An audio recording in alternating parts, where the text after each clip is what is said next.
Morampudi flavour ప్రపంచంలోనే అతి చెత్త మెయింటెనెన్స్ ఫ్లేవర్ గా దీన్ని చెప్పుకోవచ్చు. ఇక విషయానికి వస్తే మోరంపూడి ఫ్లేవర్ ప్రారంభోత్సవం జరిగి ఏడాది దాటిపోయింది. అయినా సరే ఇప్పటివరకు లైట్లు వెలగవు, అప్రోచ్ రోడ్ లేదు. సీన్ కట్ చేస్తే ఇక్కడ లెఫ్ట్ నుంచి వచ్చే వాళ్ళు రైట్ కి, రైట్ నుంచి వచ్చే వాళ్ళు లెఫ్ట్ కి వెళ్ళడానికి 3 భాగాలుగా డైవర్షన్ ఇచ్చారు. కానీ అక్కడ ఉన్న పరిస్థితి అసలు చాలా చాలా అంటే చాలా చిరాగ్గా ఉంది. ఒక ప్రక్కేమో చెత్త చెదారం ఉంటుంది. ఎవరో ఆ పెళ్లి ఊరేగింపు రథం పట్టుకొచ్చి సుమారు 6 నెలలు పైన అవుతుంది, అక్కడే వదిలేశారు.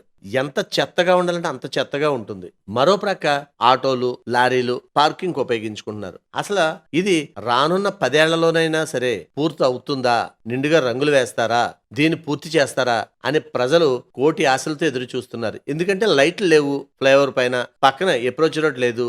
అక్కడ ప్రాపర్ గా ఇదిగో ఇలా పార్కింగ్ ఉపయోగించుకుంటున్నారు. మరి దీనికి ఎవరు పట్టించుకుంటారు? అధికారుల, నాయకుల?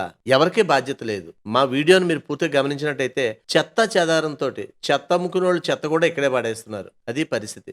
మరి దీనిపై అధికారులు, నాయకులు చర్యలు తీసుకుంటారా లేదా అని ప్రజలు ఎదురు చూస్తున్నారు. పొరపాటున ఒకప్పుడు మోరంపూడి వైపు వెళ్ళాలంటే అమ్మో ప్రమాదాలు జరుగుతాయి. ఇప్పుడు అదే పరిస్థితి.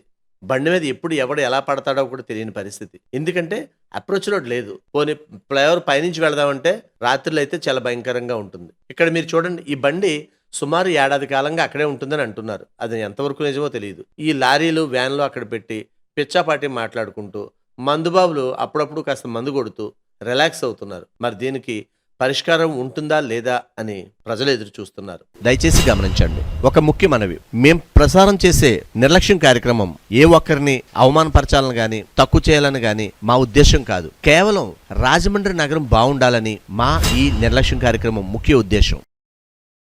ఇలాంటి చాలా ఉన్నాయి, ఇంకా దాచాం కుప్పలుగా.